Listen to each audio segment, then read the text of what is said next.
નમસ્કાર, આપનું સ્વાગત છે। આજે આપણે એક એવી ટેકનોલોજી વિશે વાત કરવાના છીએ જે સાચું કહું તો આપણી વાસ્તવિકતાની આખી સમજને જ પડકારી રહી છે। હા, આપણે ડીપ ફેક્સની દુનિયામાં ઊંડા ઉતરવાના છીએ, જ્યાં સત્ય શું છે અને ભ્રમણા શું છે એની વચ્ચેની રેખા ખૂબ જ પાતળી થઈ ગઈ છે।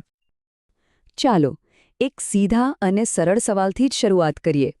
જ્યારે આપણે ઓનલાઈન કોઈ વિડિયો જોઈએ છીએ ત્યારે આપણે કેટલા વિશ્વાસથી કહી શકીએ કે એ અસલી જ છે?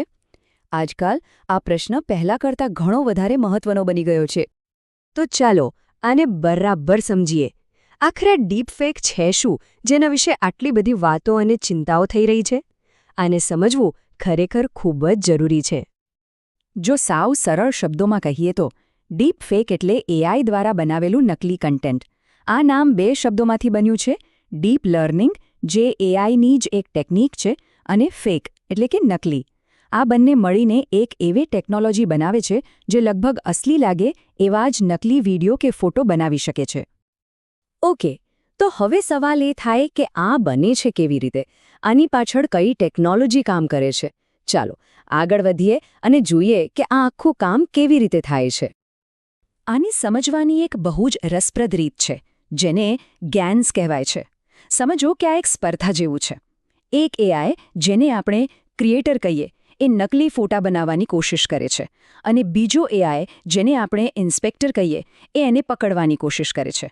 આ પ્રક્રિયા ચાલતી જ રહે છે, અને એમાં બનાવનાર એઆઈ વધુને વધુ સારો થતો જાય છે, એટલો સારો કે એને પકડવો લગભગ અશક્ય બની જાય છે। તો આ ટેકનોલોજીનું પરિણામ શું આવે છે?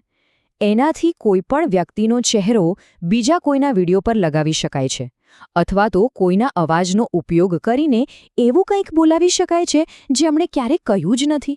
જરા વિચારો, કોઈ મોટા રાજકારણીનું ખોટું નિવેદન વાયરલ થઈ જાય, અથવા કોઈ એક્ટરનો ચહેરો કોઈ ખોટા વિડિયોમાં દેખાય, આ બધું જ ડીપ ફેકથી શક્ય છે।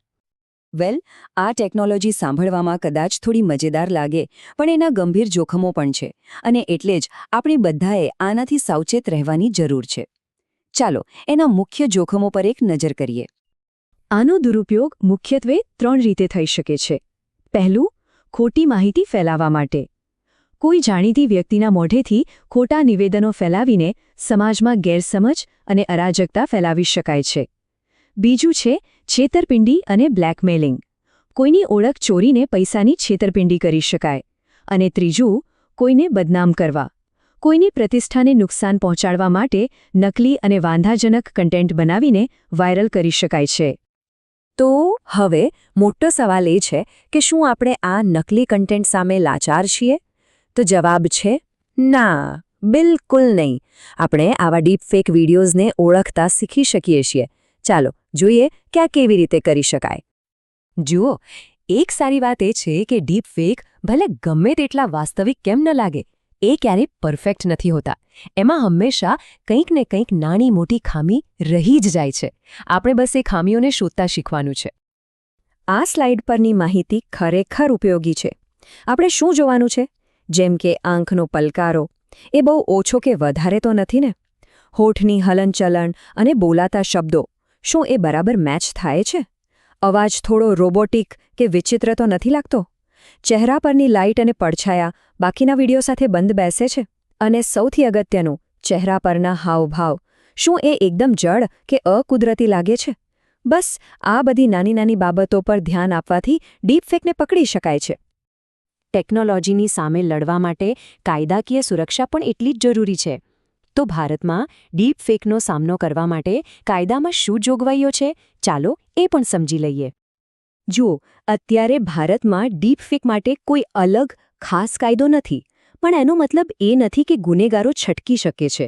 જે હાલના કાયદા છે, જેમ કે આઈટી એક્ટ અને ઇન્ડિયન પિનલ કોડ, એના હેઠળ જ આવા ગુનાઓ સામે કડક કાર્યવાહી કરવામાં આવે છે।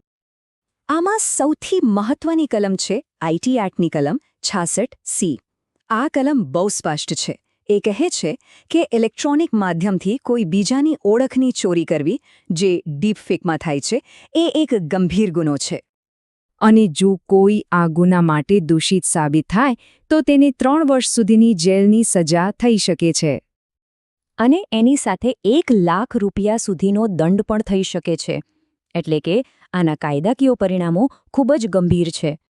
કાયદા સિવાય પણ ડીપફેકના વધતા જતા કેસોને જોતા સરકારે હવે સોશિયલ મીડિયા કંપનીઓ માટે પણ કડક નિયમો બનાવ્યા છે.